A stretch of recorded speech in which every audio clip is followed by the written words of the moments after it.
Una mujer iraní prendió fuego al retrato de Ali Jomeini, encendió su cigarrillo con las llamas, le hizo una seña obscena y convirtió el humo en una declaración de guerra contra su régimen. Mientras tanto, un dólar estadounidense ha superado los 14 millones de riales, los precios de los alimentos se han disparado un 72% y la indignación pública ha aumentado un 1000%. A simple vista, Jomeini parece el mayor culpable, porque de los verdaderos nunca se habla. La caída de Irán no lo es. Como puedes ver, durante décadas un virus estuvo carcomiendo el sistema desde dentro. Este virus tiene un nombre, el CGRI. El CGRI es una organización para empresarios, excepto que ellos usan uniformes, portan armas, operan aviones de combate, barcos y misiles. Estas eran las personas reales que poseen Irán. En 1979, después de la caída del Shah Mohammad Reza Pahlavi, Irán no estaba unificado, estaba fracturado. Izquierdistas, nacionalistas, liberales e islamistas estaban todos luchando por definir en qué se convertiría la nueva república. En teoría, un primer ministro interino dirigía el gobierno, el ejército, los tribunales y el ministerio aún existían. Pero un hombre no confiaba en nada de eso, así que construyó un gobierno paralelo. Ese hombre era el Ayatollah Jomeini.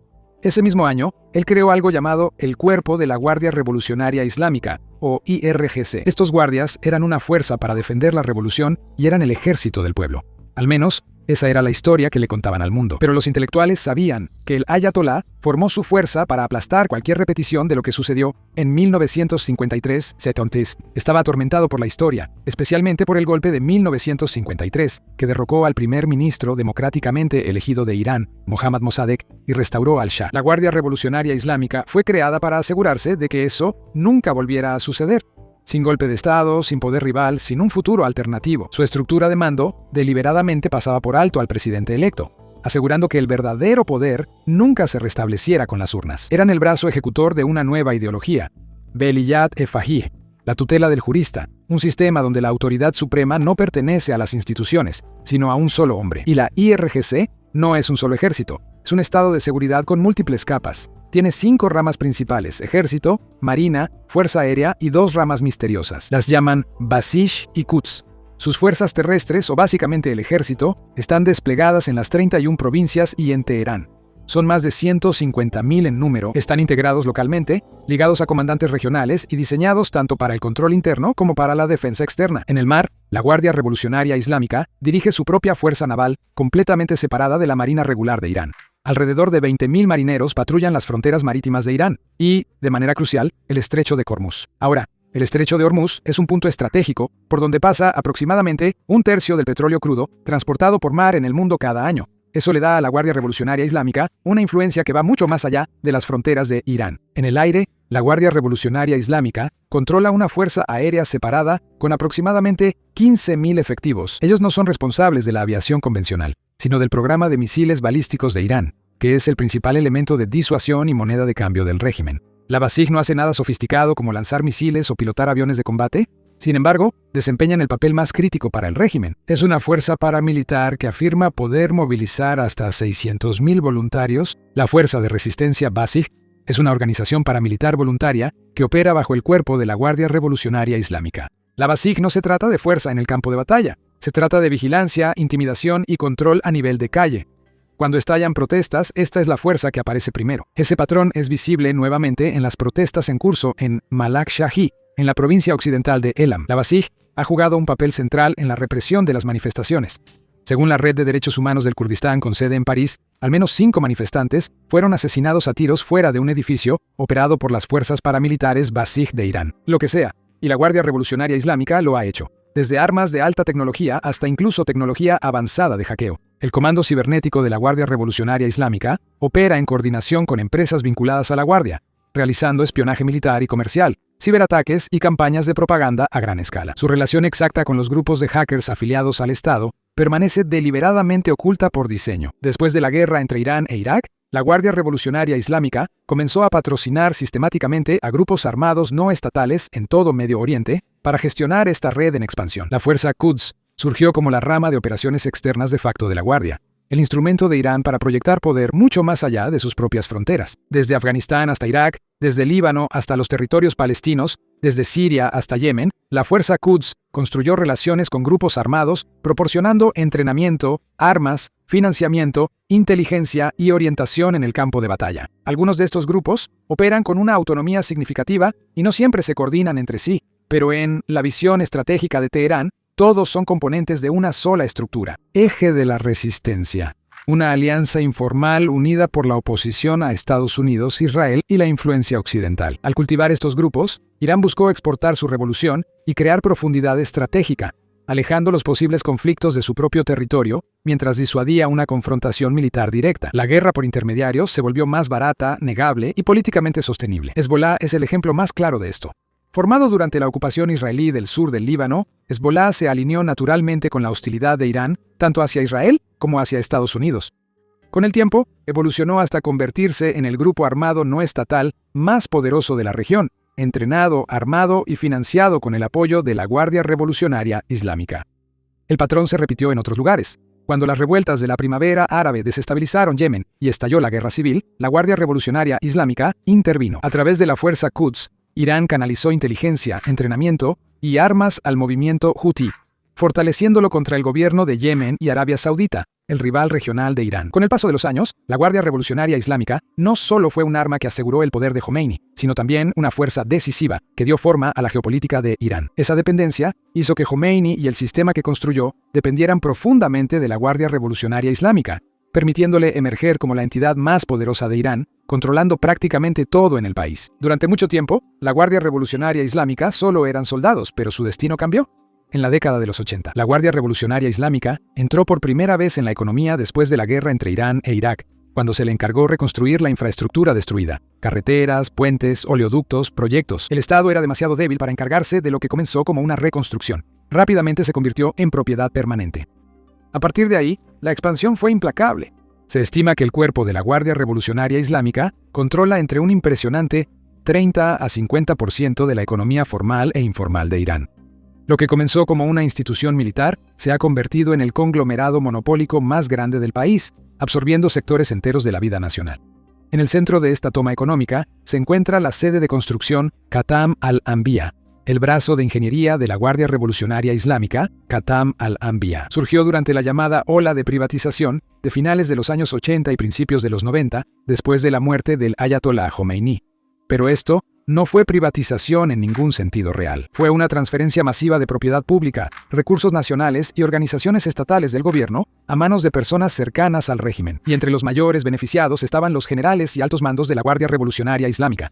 A medida que las sanciones internacionales se intensificaron por el programa nuclear de Irán, las empresas extranjeras comenzaron a abandonar el país. Empresas multinacionales de gas, petróleo e ingeniería se retiraron una por una. Ese vacío fue aprovechado por Khatam al-Anbiya. El campamento monopolizó rápidamente los megaproyectos de petróleo, gas y petroquímica. Sin competencia y con total protección política, se convirtió en el contratista predilecto del Estado iraní. En teoría, construye, pero en realidad, extrae a través de contratos sistemáticos sin licitación. La competencia ha sido eliminada. Cientos de miles de millones de dólares en infraestructura nacional han sido entregados directamente a empresas de la Guardia Revolucionaria. No porque fueran la mejor opción, sino porque eran la única opción permitida. Proyectos como el desarrollo del campo de gas South Potters, de 2.000 millones de dólares, las expansiones del metro de Teherán, que superan los 15.000 millones de dólares, la reconstrucción tras el terremoto de Bam, redes de autopistas que abarcan miles de kilómetros y numerosos proyectos de represas. Ninguna de estas inversiones estuvo guiada por la eficiencia, la transparencia o el beneficio público. Fueron elegidas en función de la influencia estratégica y las necesidades de liquidez institucional. Hoy en día, Khatam al-Anbiya es un gigante. Domina la infraestructura, la energía, el transporte, la minería y la industria pesada. Sectores enteros de la economía fluyen a través de sus subsidiarias, empresas fachada y redes afiliadas. En la práctica, funciona como un estado dentro de otro estado, uno que controla el capital, la mano de obra y el acceso. Khatam al-Anbiya también es un instrumento clave en la llamada economía de resistencia del líder supremo. Esta doctrina afirma proteger a Irán de las sanciones, pero en realidad centraliza el control sobre los recursos y las industrias, permitiendo que el régimen eluda las sanciones mientras financia la expansión militar en el extranjero y reprime la disidencia en casa. Mientras los iraníes comunes enfrentaban inflación, desempleo e infraestructura colapsada, la Guardia Revolucionaria operaba un estado paralelo, alimentado por el contrabando, protegido por la geopolítica e inmune a la rendición de cuentas. Cada año, se estima que entre 12 y 25 mil millones de dólares en importaciones ilegales fluyen a través de canales controlados por la Guardia Revolucionaria. Estos son productos sin impuestos que se inundan en los mercados iraníes, perjudicando a los productores nacionales y asfixiando a los negocios legítimos. Esto no es corrupción marginal. Esto es una guerra económica librada por el Estado contra su propia clase productiva. Y no es como si Jomeini o el sistema construido a su alrededor alguna vez estuvieran separados de este control económico. Paralelo al dominio militar comercial de la Guardia Revolucionaria, opera el propio imperio económico del líder supremo, centrado en dos entidades colosales: la ejecución de la Orden del Imán, Jomeini, conocida como EICO, y la Fundación Mustazafan. Solo EICO se estima que controla entre 95 y 200 mil millones de dólares en activos. Se ha convertido en el holding más grande de Irán, abarcando telecomunicaciones, miles de propiedades confiscadas, instituciones bancarias como el Banco Asina y participaciones importantes en petróleo y gas. No rinde cuentas al Parlamento, no paga impuestos y no publica cuentas transparentes. Junto a ella está la Fundación Mostazafan, con activos valorados entre 45 y 70 mil millones de dólares, operando más de 500 empresas en casi todos los sectores de la economía. Al igual que EICO, goza de total inmunidad ante la supervisión y los impuestos. Estas fundaciones no compiten, eliminan. Cualquier empresario independiente, cualquier empresa privada sin protección política, es sistemáticamente expulsada del mercado. Lo que el Estado llamó privatización bajo el artículo 44 fue, en realidad, la mayor transferencia organizada de riqueza en la historia moderna de Irán. Entre 2005 y 2013, se transfirieron más de 100 mil millones de dólares en activos estatales. Se estima que entre 60 y 80 mil millones de esa riqueza fluyeron directamente a empresas vinculadas al IRGC y a fundaciones controladas por el líder supremo. Lo que mantiene vivo a todo este sistema depredador no es solo la ideología, es la creación de dinero. El Banco Central de Irán ha dejado de funcionar como una verdadera autoridad monetaria. Se ha convertido en una máquina permanente de impresión de dinero, encargada de financiar los déficits estatales y cubrir las pérdidas de bancos en quiebra con conexiones políticas. El daño ha sido deliberado, estructural y devastador. La inflación cuenta la historia. Después de promediar entre 25 y 30 en los años 90, la inflación se disparó a entre 40 y 45 en 2012 y 2013.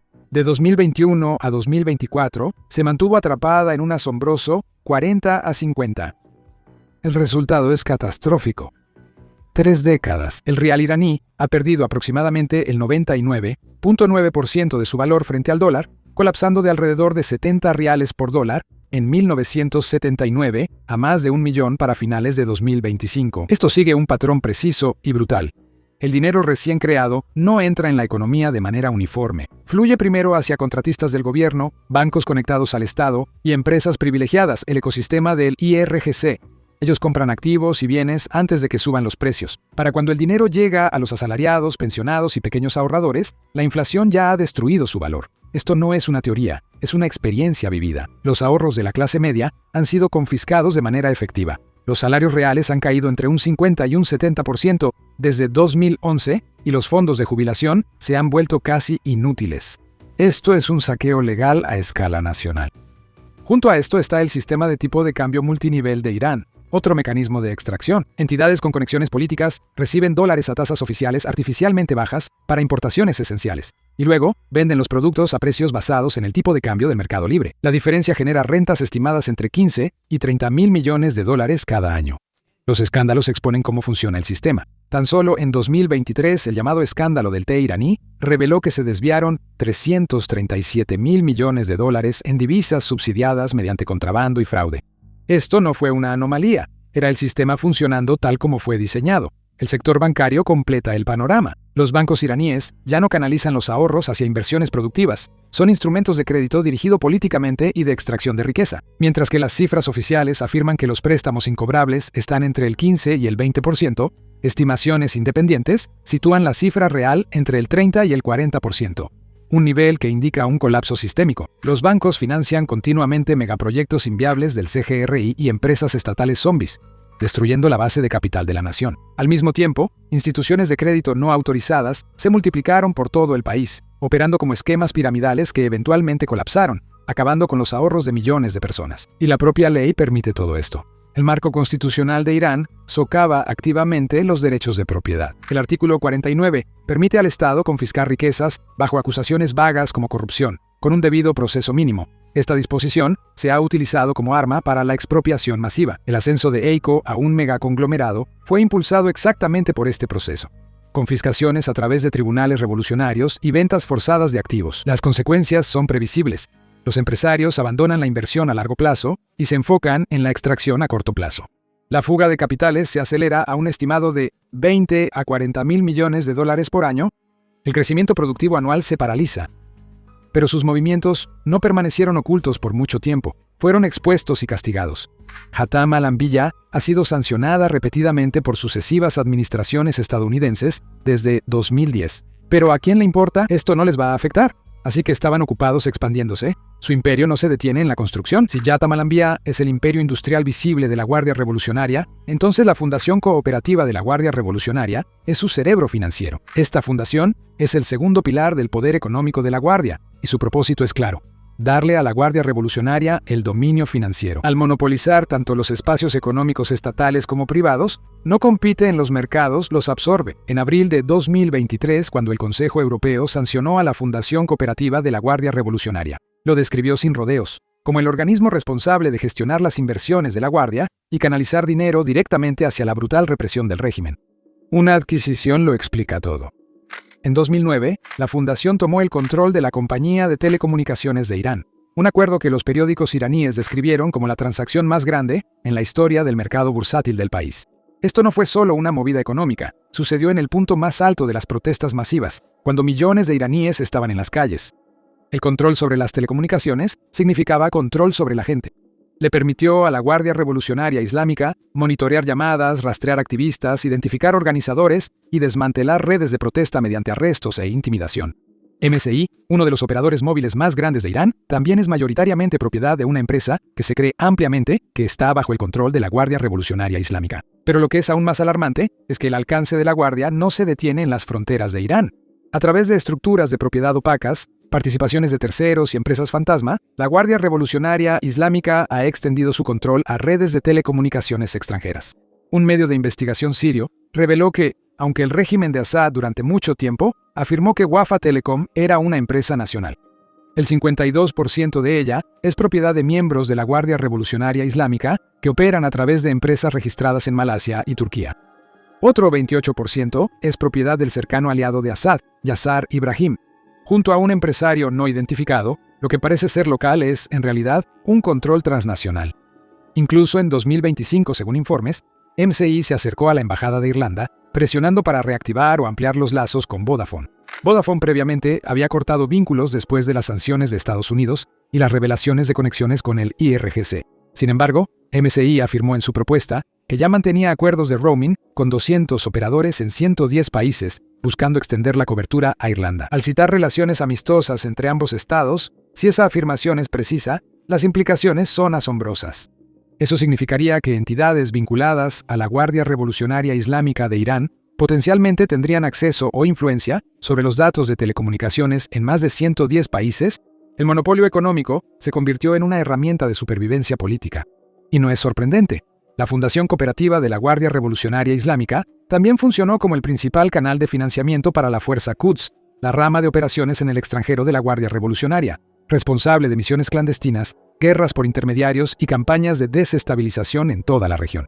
Según un anuncio del Departamento del Tesoro de Estados Unidos, en 2026, las subsidiarias de la Fundación Cooperativa de la Guardia Revolucionaria trabajaron directamente con la Fuerza Quds para producir equipos y materiales para falsificar billetes europeos. Las mismas redes estaban vinculadas a acuerdos de armas y a la creación de una operación de falsificación diseñada para financiar a los rebeldes hutíes en Yemen, ocupados tomando puertos.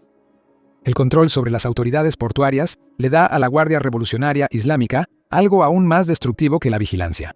Una red de contrabando a escala industrial capaz de mover bienes sancionados, armas, petróleo e importaciones ilícitas, con protección estatal y cero rendición de cuentas. Según múltiples investigaciones, toda la industria petrolera de Irán ha caído efectivamente bajo el control de la Guardia Revolucionaria Islámica. No solo la producción, sino también el transporte, la logística, las empresas fachada y las redes de envío encubiertas que mueven crudo sancionado por todo el mundo. Petroleros, corredores, empresas fantasma, todos operando como parte de un solo sistema en la sombra. China es la pieza central.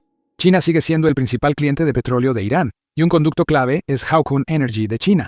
una empresa fachada que, según se informa, es operada por exoficiales militares chinos. A pesar de estar sancionada por Estados Unidos, sigue facilitando la venta de petróleo iraní. Fuentes vinculadas a la inteligencia dicen que la Guardia Revolucionaria Islámica ahora se apresura a vender el petróleo ya almacenado en China, anticipando sanciones más severas bajo el presidente estadounidense Donald Trump.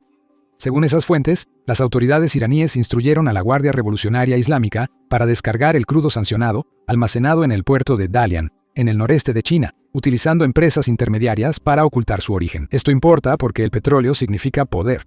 El propio presupuesto nacional de Irán revela la magnitud de esta transferencia de poder. A pesar de años de sanciones aplastantes, la República Islámica todavía obtiene ingresos, más de $50.000 millones al año en ingresos petroleros, y al menos $126.000 millones de ingresos totales por petróleo se asignan directamente a la Guardia Revolucionaria Islámica. Ese dinero permite a la Guardia vender petróleo principalmente a compradores chinos y canalizar las ganancias hacia programas de armas, milicias extranjeras y guerras regionales por poder. Quizás te preguntes, ¿y las sanciones? Bueno, también resolvieron ese problema. La evasión de sanciones es sistemática. En mayo de 2022, la Oficina de Control de Activos Extranjeros del Departamento del Tesoro de Estados Unidos reveló una red internacional de contrabando de petróleo y lavado de dinero dirigida directamente por la Fuerza Quds de la Guardia Revolucionaria Islámica.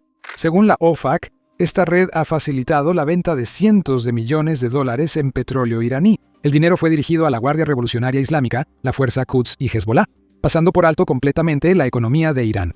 En el centro de la operación estaba un funcionario de la Fuerza Quds, designado por Estados Unidos, trabajando junto al excomandante de la Fuerza Quds de la Guardia Revolucionaria Islámica, Rostam Ghasemi. Su red no operaba de manera aislada, estaba respaldada por altos niveles del gobierno ruso y por instituciones económicas estatales, convirtiendo la evasión de sanciones en una alianza geopolítica.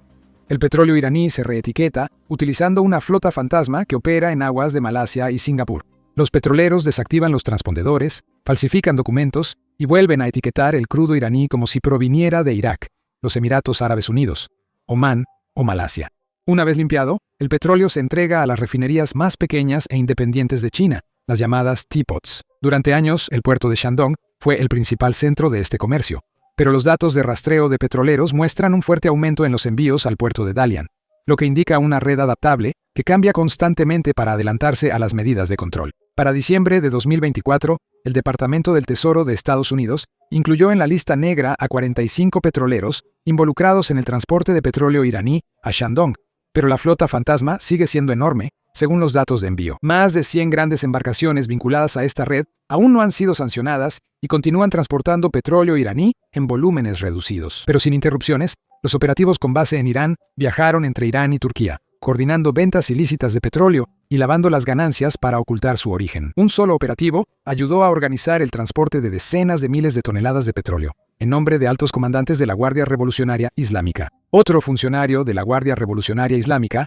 facilitó ventas de petróleo vinculadas a la empresa estatal venezolana PDVSA, demostrando que el imperio de contrabando de la Guardia se extendía mucho más allá de Medio Oriente. Las consecuencias de todo el sistema no son abstractas, son una catástrofe humana, e Irán ahora sufre una de las tasas de fuga de cerebros más altas del mundo. Se estima que entre 150.000 y 180.000 iraníes educados, ingenieros, médicos, científicos y empresarios abandonan el país cada año. No huyen solo de las dificultades, huyen de un sistema donde el éxito depende de la lealtad y las conexiones, no del talento o el esfuerzo. Al mismo tiempo, la pobreza se ha disparado. Las estadísticas oficiales afirman que entre el 25 y el 30% de los iraníes viven por debajo de la línea de pobreza, pero estimaciones más realistas sugieren que más de la mitad de la población ahora está atrapada en pobreza absoluta. Las mujeres fueron oprimidas bajo el disfraz de leyes. Se les restringe participar en ciertos eventos deportivos, y las activistas que exigen cambios a menudo son encarceladas o sentenciadas a muerte por cargos de seguridad nacional. Las leyes de herencia dictan que un hijo hereda el doble que una hija. En Irán, la confianza se ha derrumbado en las instituciones, en la moneda e incluso entre los propios ciudadanos. Los jóvenes iraníes cada vez más no pueden permitirse casarse o tener hijos, y las tasas de natalidad han caído por debajo del nivel de reemplazo. El régimen culpa a Estados Unidos y a las sanciones europeas de este colapso, y las sanciones sí importan. Irán tiene algunas de las reservas de petróleo más grandes del mundo, pero no puede vender su petróleo a valor de mercado, Según el proyecto de datos abiertos de Irán, Irán pierde alrededor del 20% de sus ingresos potenciales por exportación de petróleo, simplemente al intentar evadir las sanciones de Estados Unidos. Incluso cuando las exportaciones aumentan a países como China y Malasia, el petróleo debe venderse a través de rutas indirectas y opacas, rutas diseñadas para ser costosas, ineficientes y corruptas. Los intermediarios se llevan su parte, los contrabandistas la suya, y en un clima geopolítico tenso, incluso aliados como China exigen grandes descuentos. Pero aquí está la verdad, que el régimen nunca admitirá. Incluso bajo sanciones, Irán todavía tenía opciones. Mantuvo lazos diplomáticos y económicos con países como China y Rusia, relaciones construidas sobre intereses geopolíticos compartidos. Con gobiernos competentes y una gestión transparente, Irán podría haber estabilizado su economía. En cambio, el gobierno y la Guardia Revolucionaria se eligieron a sí mismos, los comandantes de la Guardia Revolucionaria. La familia Khomeini y las élites del régimen vinculadas a la Guardia llenaron sus bolsillos, mientras que los iraníes comunes luchan por poder comprar siquiera un pedazo de pan.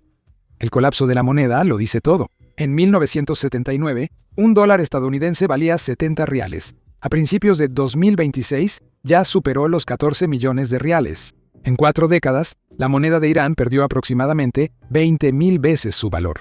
Ahora, la crisis ha entrado en una nueva fase. La gente se está quedando sin agua y comida, regiones enteras enfrentan escasez que amenaza la supervivencia básica. Y cuando la gente protesta, cuando exige dignidad en lugar de desesperación, la respuesta es la violencia. Desde que comenzaron las protestas, al menos 192 personas han muerto en medio del colapso económico y la resistencia al gobierno. Todas estas señales apuntan a la misma conclusión. El sistema de la era Khomeini está agotado. Nadie puede predecir el momento exacto del colapso. Los sistemas autoritarios rara vez caen según un horario. Parecen fuertes hasta el momento en que dejan de serlo. Lo que muestra la historia es que regímenes como este no caen solo por presión extranjera, ni por estadísticas económicas, ni siquiera por luchas internas entre las élites. Caen cuando la legitimidad se ha perdido. La República Islámica todavía tiene armas, prisiones, dinero, redes y propaganda. Seguirá recordándole a la gente que es poderosa, despiadada y dispuesta a oprimir. Pero el poder autoritario no es lo mismo que la autoridad. La autoridad requiere creencia, y esa creencia se ha estado rompiendo durante años. La caída del sistema de Khomeini no comenzó con sanciones, protestas o incluso el colapso económico. Comenzó el día en que la gente empezó a ver a través de él. El día en que se dieron cuenta de que el sistema no les fallaba por accidente, sino que los explotaba intencionalmente. Ya sea que el futuro de Irán tome la forma de una monarquía constitucional, una república democrática o un camino completamente diferente, será decidido por los propios iraníes. Pero una cosa ya está clara. El mayor enemigo de este régimen ya no está fuera de Irán. Son las personas que han dejado de creer y han empezado a hablar.